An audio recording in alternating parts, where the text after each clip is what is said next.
नमस्कार दोस्तों, स्टोरी सागर 58 YouTube channel में आपका दिल से स्वागत है। दोस्तों, कभी कभी आपने यह महसूस किया है कि कोई बात हमारे दिमाग में बार बार घूम रही है। मान लीजिए कोई गलती हो गई या कोई फैसला लेना है तो उसके बारे में सोचना तो स्वाभाविक है, लेकिन ज्यादा सोचने की आदत लग जाए तो यह तनाव का कारण बन सकता है। ऐसे में मन तरह तरह के विचार आते रहते हैं, जैसे क्या होगा अगर मैं असफल हो गया, या क्या मैंने उन्हें नाराज कर दिया।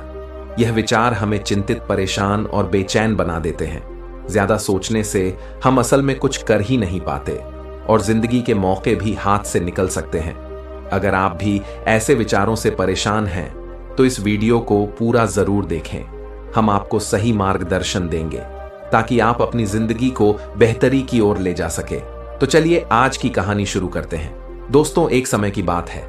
एक गांव में एक व्यक्ति रहता था जिसका नाम माधव था। माधव एक मेहनती किसान था और अपने काम में बहुत मेहनती था, लेकिन माधव की सबसे बड़ी समस्या थी चिंता। वह एक साधारण जीवन जीता था, परंतु उसकी मनमानी चिंता उसे हमेशा तंग करती रहती थी। रोज वह अपने कामों को करते हुए अपने मन के कोने में यह सोचता रहता कि आने वाला कल कैसा होगा। माधव को हमेशा यह लगता था कि उसका भविष्य अनिश्चित है। उसे लगता था कि वह किसी अच्छे या बुरे कल के सामने है, जिससे उसका जीवन पूरी तरह से प्रभावित हो जाएगा। वह अपनी चिंताओं में इतना खो जाता कि उसका व्यक्तित्व भी प्रभावित हो जाता। सुबह उठते ही माधव सोचने लगता था कि आज क्या होगा, क्या काम ठीक से चलेगा, क्या वह पर्याप्त पैसा कमा पाएगा, क्या उसका परिवार खुश रहेगा। इन सवालों का जवाब ना होने के कारण उसके मन में एक तूफान उठ खड़ा होता। रात भर नींद ना आने के कारण उसकी आंखें सूजी हुई रहती। सुबह होते ही वह थका हुआ और निराश महसूस करता। उसकी चिंता सिर्फ भविष्य तक ही सीमित नहीं थी, वह हर छोटी छोटी बात को लेकर भी चिंतित रहता। यदि कोई काम समय पर पूरा ना हो पाता तो वह घंटों सोचता रहता कि क्या होगा। इसका बुरा परिणाम, इस चिंता के कारण वह जीवन का आनंद नहीं ले पाता था। वह एक ऐसा व्यक्ति था जो हर काम शुरू करता था, लेकिन उसे पूरा करने का साहस नहीं होता था। डर का साया उसके पीछे हमेशा बना रहता था, जो उसे बीच में ही हार मानने पर मजबूर कर देता था। यह डर केवल असफलता का ही नहीं था, बल्कि अपने और अपने परिवार के भविष्य को लेकर भी था। हर रोज रात को सोने से पहले उसके मन में अनेक प्रश्न उठते थे। क्या मैं अपने बच्चों को एक अच्छा जीवन दे पाऊंगा? क्या मैं उनका पालन पोषण ठीक से कर पाऊंगा? मेरे बाद उनका क्या होगा? यह चिंताएं उसे रातों रात जगाए रखती थीं। उसके माथे पर चिंता की गहरी रेखाएं उभर आई थीं और उसकी आंखों में हमेशा एक उदासी छा रहती थी। वह सोचता था कि काश वह कुछ ऐसा कर पाता जिससे उसका भविष्य और उसके परिवार का भविष्य सुरक्षित हो जाता। उसने कई बार नौकरी तलाश करने की कोशिश की, लेकिन हर बार असफलता का सामना करना पड़ा। धीरे धीरे उसकी आत्मविश्वास कम होने लगा और हताशा उसे घेरने लगी। इस चिंता के समाधान की तलाश में वह कई आर्षि मुनियों से मिला। उसने प्रसिद्ध आश्रय विद्वानों और संतों की शरण ली, उनसे बातें की, अपनी चिंता के बारे में बताया और समाधान की भीख मांगी, लेकिन किसी भी ज्ञानी या संत ने उसकी चिंता का समाधान नहीं बता पाए। सभी ने उसे धैर्य रखने और ईश्वर पर भरोसा करने की सलाह दी। निराश होकर वह अपने मित्रों और सगे संबंधियों से भी इस बारे में बात करने लगा। कई लोगों ने उसे सलाह दी कि वह अपना धन किसी सुरक्षित जगह पर निवेश करे ताकि उसे मुनाफा मिल सके। कुछ लोगों ने कहा कि उसके ग्रह नक्षत्र ठीक नहीं चल रहे हैं और उसे ज्योतिषी से सलाह लेनी चाहिए। कुछ अन्य लोगों ने कहा कि उसके कर्मों में ही कोई कमी है और उसे अच्छे कर्म करने चाहिए।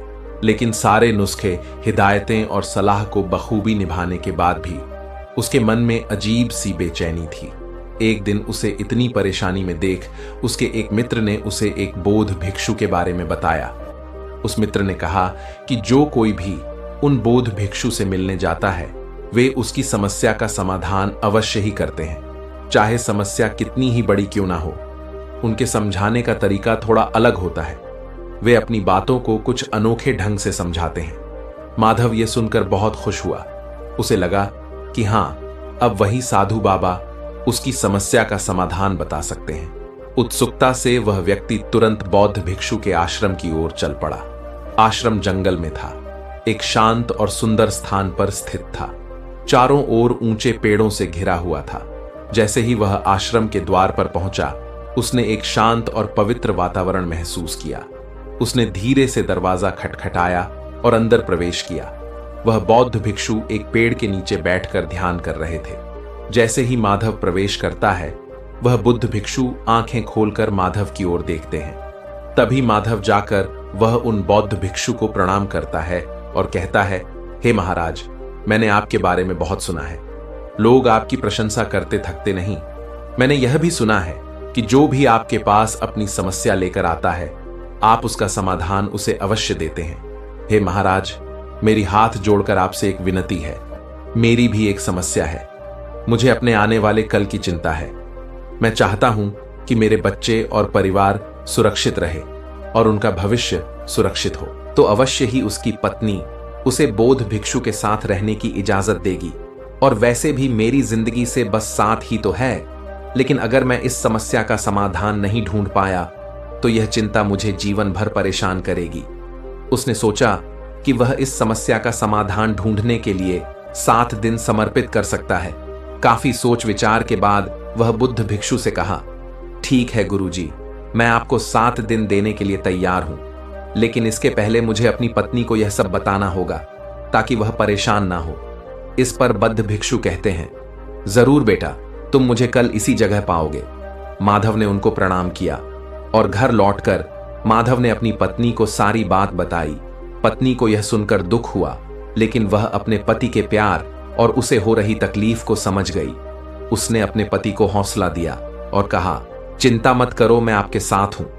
अगले दिन माधव बौद्ध भिक्षु के आश्रम पहुंच गया। बौद्ध भिक्षुक ने उस व्यक्ति से कहा, आज से 7 दिन तक तुम्हें एक भिक्षु की तरह जीवन जीना होगा। तुम्हें उनके जैसे कपड़े पहनने होंगे, आश्रम में उनकी तरह सफाई करनी होगी और भिक्षा के लिए गांव में जाकर भोजन लाना होगा। लेकिन एक बात का ध्यान रखना, हर काम करने से पहले अपने मन में यह विचार करना होगा कि यह काम कैसा होगा, क्या मैं इसे पूरा कर पाऊंगा, अगर हां तो कितनी बखूबी से, और यह काम खत्म होने के बाद क्या परिणाम होगा, यह सोचकर ही हर काम करना होगा। यह सुनकर माधव थोड़ा घबरा गया था। भिक्षु का जीवन भी नया अनुभव था, लेकिन माधव ने बौद्ध भिक्षु की बातों को स्वीकार कर लिया। उसे लगा यह 7 दिन आसानी से कट जाएंगे। आखिर थोड़े कपड़े धोने, झाड़ू लगाने और भिक्षा मांगने में क्या है। वह मन ही मन सोच रहा था कि यह तो रोजमर्रा के काम है, जिन्हें मैं वैसे भी घर पर करता हूं। इसमें क्या मुश्किल है। उसने आश्रम के वस्त्र पहन लिए और झाड़ू उठाया और आश्रम की सफाई शुरू करने के लिए तैयार हो गया। उसने अपने मन में बौद्ध भिक्षु के शब्दों को दोहराया। उसने सोचा, यह झाड़ू लगाना इतना कठिन है। बिल्कुल नहीं। क्या मैं इसे पूरा कर सकता हूं? हाँ, आसानी से। मैं इसे और भी बेहतर कैसे कर सकता हूं? धीरे से और ध्यान से झाड़ू लगाकर, यह सुनिश्चित करते हुए कि कोई कोना ना छूटे, इस काम को पूरा करने का क्या परिणाम होगा। आश्रम स्वच्छ होगा और रहने में अच्छा लगेगा। और फिर उसने आश्रम की सफाई शुरू कर दी। जब सब्जियां काटने का समय आया, माधव ने गुरुजी के कहे अनुसार मन में विचार किया कि यह काम कैसा होगा और इसका क्या परिणाम होगा। कुछ देर सोचने के बाद उसने यह यकीन बिठाया कि यह काम आसान होगा। वह अपने घर में भी अक्सर सब्जियां काटता था और उसे लगा कि इसमें ज्यादा मुश्किल नहीं है। उसने सोचा कि थोड़ी मेहनत और सावधानी से सब्जियां काटने से सबको खुश करना संभव होगा। इस काम के बाद वह आश्रम के रसोई में मदद करने का आनंद लेगा, जिससे सबको समय पर और स्वादिष्ट भोजन मिल सकेगा। माधव को यह अवसर अन्यों की सेवा करने का एक सुंदर मौका प्रदान करेगा और उसे खुशी होगी कि उसने इस काम में योगदान दिया। जब भिक्षा मांगने का समय आया तो माधव ने मन में सोचा कि कैसा होगा भिक्षा मांगना। उसने खुद से पूछा कि क्या यह कठिन होगा। फिर माधव ने सोचा कि भिक्षा मांगने में क्या कठिनाई है। मैं पैसे नहीं मांग रहा, बस एक रोटी या थोड़ा अनाज मांग रहा हूं। मुझे उम्मीद है कि लोग दया खाएंगे और मुझे कुछ ना कुछ जरूर देंगे। क्या यह मुश्किल होगा? वह खुद को जवाब देता है, मुझे नहीं लगता। मैं विनम्रता से भिक्षा मांगूंगा और लोगों से सम्मान पूर्वक बात करूंगा तो मुझे लगता है कि वे मेरी मदद जरूर करेंगे। माधव ने आशा की कि वह पर्याप्त भोजन प्राप्त करेगा और आश्रम के लिए भोजन ला पाएगा। उसे लगा कि यह एक अच्छा अनुभव होगा। पहला दिन तो ठीक ठाक गुजरा। उसने आश्रम के वस्त्र पहने, आश्रम की साफ सफाई में हाथ बटाए और आसपास के घरों से भिक्षा मांग कर लाया। सब्जियां काटकर उसने रसोई में भी मदद की। लोगों ने उसे सम्मान से भोजन दिया और उसकी कोशिशों की सराहना भी की। उसने सारे काम बखूबी निभाए। माधव को लगा कि बाकी दिन भी ऐसे ही आसानी से निकल जाएंगे। शाम को बद्ध भिक्षु के पास बैठकर उसने पूरे दिन के अनुभवों को उन बोध भिक्षु को बताया और कहा, देखा गुरुजी, मैंने सारे काम कर दिए और मैंने काम करने से पहले सोचा भी कि वह कैसे होंगे। बुद्ध भिक्षु ने मुस्कुराते हुए कहते हैं, बहुत अच्छे, लेकिन याद रखना, जैसा कि अक्सर होता है, जिंदगी हमारी उम्मीदों से थोड़ी अलग चलती है। हर दिन एक जैसा नहीं होता। कल शायद परिस्थिति अलग हो। और फिर माधव अपने कक्ष में आराम करने के लिए चला गया। अगले दिन माधव के साथ ऐसा ही कुछ होने लगा। अगले ही दिन दिक्कतें शुरू हो गईं। भिक्षा मांगते समय एक घर वाली ने उसे डांट दिया, यह कहते हुए कि वह आलसी है और काम करने के बजाय भीख मांग रहा है। विजय को यह बात चुभ गई। उसने मन ही मन सोचा कि वह तो गुरु के आदेश का पालन कर रहा है, फिर भी उसे अपमान सहना पड़ रहा है। फिर एक दिन आश्रम में सब्जियां काटते समय माधव के हाथ पर साखू लग गया। उसे गुस्सा आया कि इतना आसान काम भी वह ठीक से नहीं कर पाया। ऊपर से रात के भोजन में भी सिर्फ रोटी और दाल थी। ऐसा सोचते हुए माधव ने आश्रम में झाड़ू लगाना शुरू किया। कुछ देर बाद जब उन्होंने आधे हिस्से को साफ कर लिया था, तभी अचानक तेज हवा का झोंका आया। इस झोंके ने बाहर की धूल और मिट्टी को उड़ाकर आश्रम के अंदर ला दिया, जिससे सफाई का काम बेकार हो गया। यह देखकर माधव बहुत दुखी हुआ। दिन बीतते गए और माधव की परेशानियां बढ़ती गईं। उसे जमीन पर सोने की आदत नहीं थी। उसकी पीठ में दर्द होने लगा। ध्यान के दौरान उसका मन भटकता रहता, तो कभी पर्याप्त भिक्षा न मिलने पर माधव को भूख से व्याकुल होकर आश्रम खाली हाथ लौटना पड़ता था। माधव को जल्द ही एहसास हुआ कि यह काम उतना आसान नहीं है जितना उसने सोचा था। धीरे माधव का उत्साह कम होता गया। उसने सोचा था यह 7 दिन आसान होंगे, लेकिन असल में यह काफी मुश्किल भरे निकले। हर रात सोने से पहले वह सोचता था कि यह 7 दिन कब खत्म होंगे। उसने सोचा अगले 7 दिन तो बहुत मुश्किल से कटेंगे। उसने बोध भिक्षु को अपनी परेशानी बताई। उसने कहा, गुरुजी, आपने जैसा कहा मैं वैसा ही करने की कोशिश कर रहा हूं।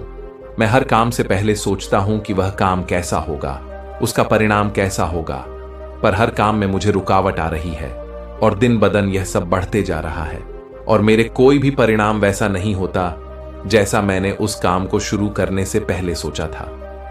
मैं क्या करूं, आप ही बताइए।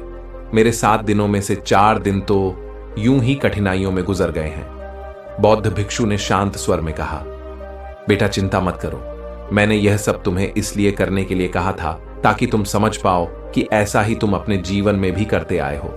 तुम इससे पहले अपने जीवन में हर काम को शुरू करने से पहले उसके परिणाम क्या होंगे यह सोचने में अधिकतर समय बिता देते थे।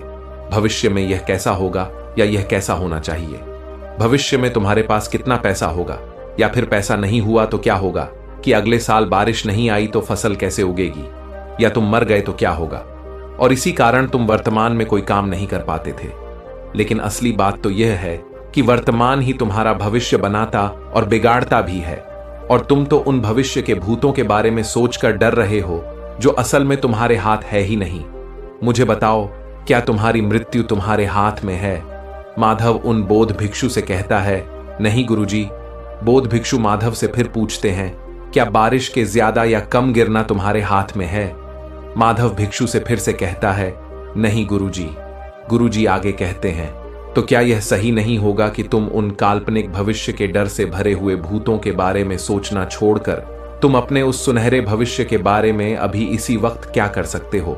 माधव गुरुजी के इस ज्ञान को समझते हुए बड़े ही गंभीर तरीके से बातों को अपने अंदर उतारता है और कुछ देर शांत रहने के बाद गुरुजी से पूछता है, तो क्या गुरुजी आप यह कह रहे हो कि मैं भविष्य के बारे में सोचना छोड़ दूं, कोई लक्ष्य ना रखूं अपने जीवन में? ऐसे तो मेरे जीवन का कोई अर्थ नहीं रह जाएगा। इस पर वह बोध भिक्षु जोर से हंसते हुए कहते हैं, बेटा यह तो बेवकूफी होगी। अगर तुम लक्ष्य ही नहीं रखोगे अपने जीवन में तो तुम्हें कैसे पता चलेगा कि किस दिशा में अपने कार्य करने हैं, किन जगहों पर अपनी राशियों खर्च करनी है। आगे वह बोध भिक्षु कहते हैं, इस दुनिया में हर किसी को भविष्य के बारे में सोचना चाहिए, लेकिन यह भी याद रखो कि भविष्य के बारे में तुम सिर्फ इसलिए सोच रहे हो ताकि तुम अपनी दिशा तय कर सको, एक लक्ष्य बना सको, ताकि तुम्हें पता हो कि तुम्हें कहां जाना है या क्या बनना है। लेकिन अगर तुम बस उसी के बारे में सोचते रहने की भूल करोगे और वर्तमान में उस लक्ष्य को पाने के लिए कुछ भी नहीं करोगे, तो तुम्हारे जीवन में निराशा और दुख के सिवाय कुछ नहीं बचेगा। और इसीलिए अब से तुम्हारे 7 दिनों में से बाकी के 3 दिन तुम हर काम अब इस नए ज्ञान को ध्यान में रखते हुए करना। अब से तुम्हें कोई भी काम करने से पहले बस अंतिम परिणाम तय करना है, और उसके बाद उस लक्ष्य तक पहुंचने के लिए जो भी करना पड़ेगा तुम्हें वह करना है। जैसे कि अगर कोई तुम्हें भला बुरा कह रहा है तो तुम्हें अपने मन को शांत करके यह समझना है कि लोग खुद भी परेशान होते हैं अपनी जिंदगी में। वह इतने गुस्सा बस तुम्हें देख कर नहीं हुए हैं।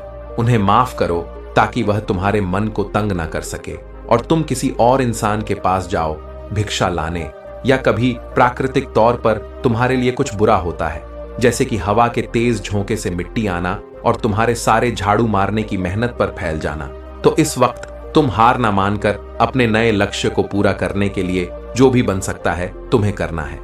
जरा सोचो क्या हो जाएगा अगर तुम्हें और एक बार झाड़ू मारना पड़े। क्या तुम पतले हो जाओगे? क्या तुम मर जाओगे? क्या सिर्फ एक हवा का झोंका ही तुम्हें रुलाने या परेशान करने के लिए काफी है? झाड़ू उठाओ और फिर से मेहनत करो, क्योंकि बेटा सिर्फ एक चीज है जो हमारे भविष्य को सुरक्षित कर सकती है, और वह है उस भविष्य को पूरा करने के लिए वर्तमान में की गई मेहनत। आगे गुरुजी माधव की आंखों में देखकर धीरे से कहते हैं, और मजे की बात तो यह है कि नियम का इस्तेमाल तुम अपने जीवन की कठिनाइयों को भी दूर करने के लिए इस्तेमाल कर सकते हो। तुम्हें अपने परिवार का भविष्य सुखद बनाना था ना, इसी परेशानी को हल करने आए थे ना तुम मेरे पास। माधव बड़े ही दुख भरी आवाज में कहता है, जी गुरुजी, मुझे अपने परिवार के भविष्य की बहुत चिंता है। गुरुजी कहते हैं, तो इसका मतलब तुम्हें अपना लक्ष्य पता है। बस अब तुम्हें वर्तमान में जो भी करना पड़े वह करना है। उसे पूरा करने के लिए अपने काम में दुगनी मेहनत दो। बस भविष्य के सोचते रहने से वह कभी नहीं बदलेगा। माधव को अपने विचारों में एक अजीब सी स्पष्टता का अनुभव होता है। कुछ देर शांत बैठकर उसने जो कुछ भी सीखा था उसी से याद रखने का संकल्प लिया। फिर बोध भिक्षु से बोला, गुरुजी, अब मुझे सब समझ में आ गया है। मुझे लगता है कि बाकी के 3 दिन मैं आपके निर्देशों का पालन करूंगा। अब जब मेरे सामने कोई बाधा आएगी तो मैं उसे पार कर लक्ष्य तक पहुंचना है, ना कि बेकार के सवालों में उलझकर अपना समय बर्बाद करूंगा। बौद्ध भिक्षु माधव की दृढ़ता से मुस्कुराए। उन्होंने कहा, बहुत अच्छा माधव, यही वह भावना है जो तुम्हें सफलता की ओर ले जाएगी। बौद्ध भिक्षु की सलाह को ध्यान में रखते हुए माधव ने अगले 3 दिन बिताए। रास्ते में वाकई कई कठिनाइयां आईं। कभी हार मानने का मन होता, कभी रास्ता भटकने का डर लगता, परंतु उसने गुरुजी के शब्दों को याद रखा। उसने सीखे हुए कौशल का प्रयोग किया और दृढ़ता के साथ हर चुनौती को पार किया। धीरे धीरे माधव को एहसास हुआ कि भविष्य की चिंता करना व्यर्थ है। जो करना है अभी करना है। लक्ष्य तक पहुंचने के लिए हर पल को सही से इस्तेमाल करना चाहिए। गुरुजी को प्रणाम करते हुए माधव ने कहा, गुरुजी, आपका बहुत बहुत धन्यवाद। आपकी सीख ने मुझे भविष्य की फिक्र से मुक्त कर दिया है। अब मैं जानता हूं कि वर्तमान में जीना ही सबसे महत्वपूर्ण है। माधव ने गुरुजी को अलविदा कहा और वापस अपने जीवन की ओर चल पड़ा। 7 दिन बाद जब माधव वापस घर लौटा तो वह पहले से बिल्कुल अलग इंसान था। उसके चेहरे पर एक शांति थी जो पहले कभी नहीं देखी थी। अब वह हर पल का आनंद लेने के लिए तैयार था। मुझे सुनने के लिए धन्यवाद दोस्तों। आशा करता हूं कि इस कहानी से आपको बहुत कुछ सीखने को मिला होगा। अगर वीडियो आपको अच्छी लगी हो तो वीडियो को लाइक और इस वीडियो को अपने दोस्तों के साथ शेयर जरूर करें और हमारे इस चैनल को सब्सक्राइब करना ना भूलें। आपका एक लाइक और सब्सक्राइब हमें आगे बढ़ने के लिए मोटिवेट करेगा। अगर आपके अपने कुछ विचार हो तो हमें कमेंट बॉक्स में कमेंट करके जरूर बताएं। तो मिलते हैं अगली कहानी में। मस्त रहे और स्वस्थ रहे। और देखते रहे स्टोरी सागर 58 की स्टोरी की नई नई वीडियोस। धन्यवाद।